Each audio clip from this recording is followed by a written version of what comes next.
So this is a continuation video of the Guarder AKM that I'm rebuilding.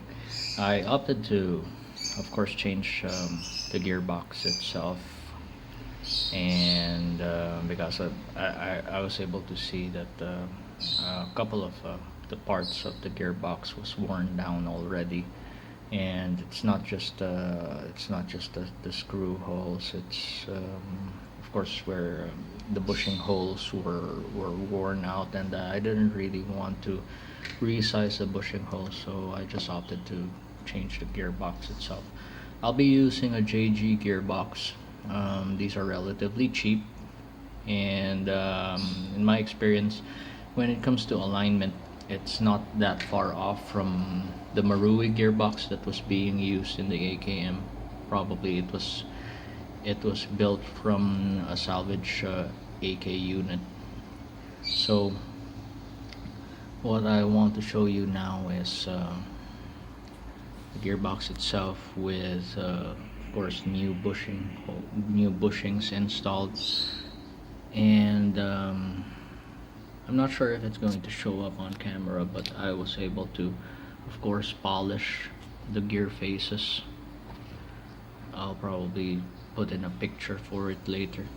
And of course, motor height has been addressed. I'm going to be using a JG Blue motor. And I just want you to check out my rig on how I check how I check the meshing of the gears. So what we're aiming for is, of course, if you've dealt with infinite gears before, you'll know that there's definitely a lot of screeching, a lot of grinding in some instances, and it doesn't have to be that way. Once you polish the gears, and once you've lubed it up properly, it shouldn't make that bad a noise. So my rig for checking this is, of course, I have my battery. This is my shop battery for over a year now, and I want you to check this out. I rigged it in a way wherein it has a MOSFET, a JG MOSFET, and wire terminals. Okay, wire terminals going to the motor. This is what I like so much about AKs and version 3 gearboxes. Um, you can check on the shimming almost immediately. It doesn't have to, unlike M4s, you have to attach the trigger switch, and then everything everything else almost. And so I just want you to try to hear the difference.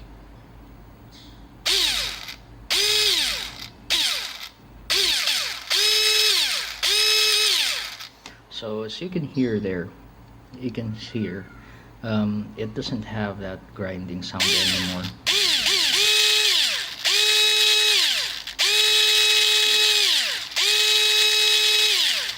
It can be a lot more quiet, but I'm going to let this break in naturally. Usually that's the best way to go upon this. Probably after a year of use, it will quiet down a lot more. And what you just have to check is, especially when you're dealing with used gears, uh, they tend to develop a lip here. So you have to remove that either by filing or using a Dremel tool. Okay, just don't be too aggressive. Of course, don't change the shape of the tooth. Okay, what you're trying to remove is just the lip. Now, next video would be me showing probably the internals of what I intend to use. So this is an internal overview of the parts I use for the Guarder AKM restoration project. Now, so you can see here, I actually polished along with the gear teeth, since I got it disassembled already. I polished the gear faces between the spur gear and the sector gear. So both have been ground down, because initially this had a lot of wear on it, because of premature engagement of both faces, along with the face of the bevel gear. So I was able to grind that down to a smooth finish, and so I'll be using, of course, all the other basic internals of the Marui gearbox that was salvaged. So I'll be using, of course, the trigger set, okay, so along with the spring, the trigger switch, okay, has been modified to adapt a MOSFET. So this is going to be my MOSFET for this build. This is a 31 SMU MOSFET, the very last that I had in stock. So I chose to use it on this gun, since of course it's my gun anyway. So yeah, had no intentions of selling that anymore. And I'm using a polished Guarder spring guide. I polished the back face of the spring guide so that it will adapt easier to the gearbox, along with I fixed the rages, okay, so it will fit properly. You have to be very careful when you're doing this, because of what I use with the Dremel. It's very easy to go beyond what you're trying to take off, and it will end with the spring guide, like not sitting up straight. It might be cockeyed like that. So to avoid that, be careful, measure twice, cut once, you know the deal.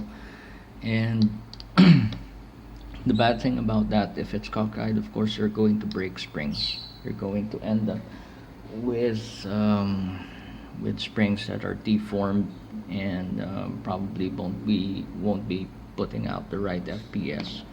So moving on, I'm using, of course, a half-tooth piston body. I'm using the TU brand. Honestly, between TU and Deep Fire, I don't feel much of a difference between the two. Actually, if I think about it, it's actually, I find that TU is a bit stronger. Okay. And along with the piston body, I'm using a double O-ring piston head. The reason why I use a double O-ring piston head is, of course, when you're dealing with full tooth piston bodies, okay, you'll be able to notice that this is from another gun. You'll be able to notice that it doesn't really hit the middle. Okay, the gears, the sector gear does not hit the true middle of the tooth. The reason for that is, of course, the offsetting of the sector gear. Now, when you're dealing with infinites, the tendency of the gear is, of course, to hit just one side of the piston body, so here. So the tendency is, if you have a lot of slack in your gearbox, which is pretty much normal, it's going to twist very slightly the gearbox. It's going to twist sideways, and it's going to push the piston body up. The tendency is, if it does that, the sides of the piston body will hit or grind against the cylinder. So you're going to end up with a scored cylinder, and you'll be able to see traces of that with the aluminum piston head. So some people, that's one of the reasons why some people um, like using plastic piston heads.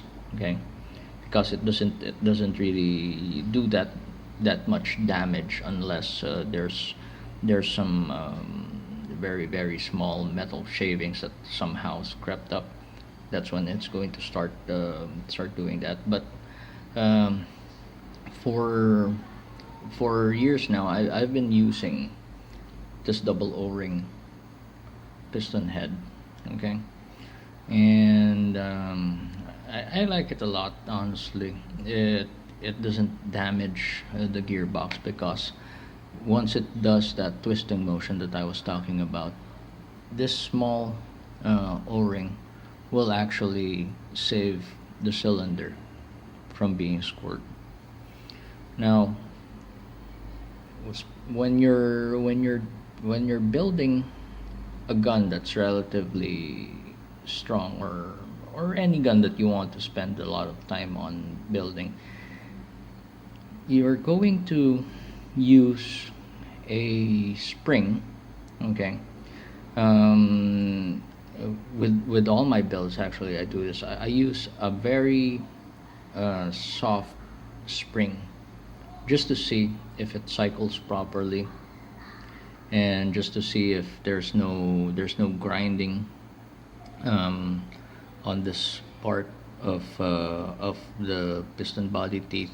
Okay, the shimming and setting up infinites is a real chore. It's not as easy as putting in like STU gears or the stock gears, because you have to be very careful. There are a lot of things that can go wrong, especially when you don't know how to check and how to measure, and how to set it up properly.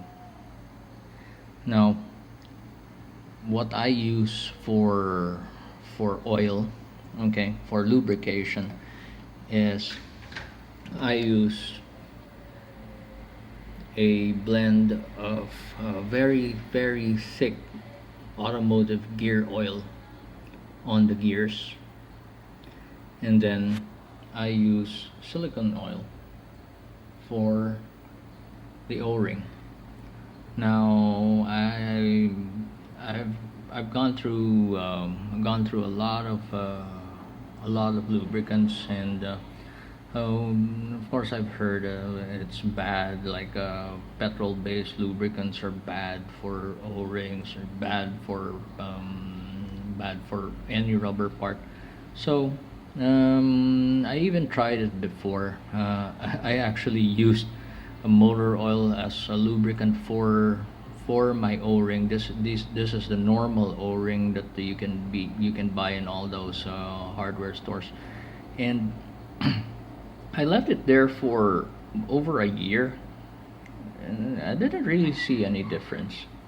But anyway, just to make sure that I'm not doing anything bad to the internals of my gun, I also changed the O-ring of the piston head. I now use a Viton O-ring. A Viton O-ring is an aftermarket O-ring that's petrol proof. So there's no risk of it being damaged because of the any petrol based lubricants that might be used. Okay, so I'm gonna build this up, and then we'll do some test cycles outside of the gearbox. I mean, outside of the gun, just to see if it's cycling properly. So I close it down, and here's the setup. Okay, so what we're trying to aim for is to see if the gun is cycling properly, along with if there are any weird noises. Okay, so it's on So I'm not really concerned about dry firing because this is just what an SP120 spring and AOE buffer is installed.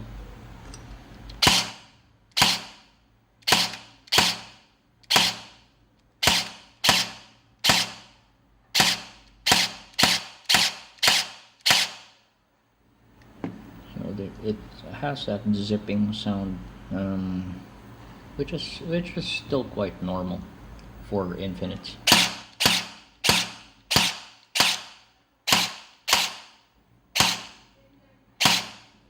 As long as the zipping sound isn't louder than the popping sound made by the piston and the motor, it's actually fine. So we'll do full auto. So I'm not really known for building fast guns, so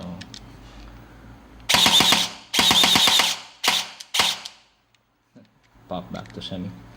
Okay. Okay. So I guess that's a win. I'm liking how this gun is shooting. I mean, this gearbox is functioning. So next I'll be installing it into the receiver.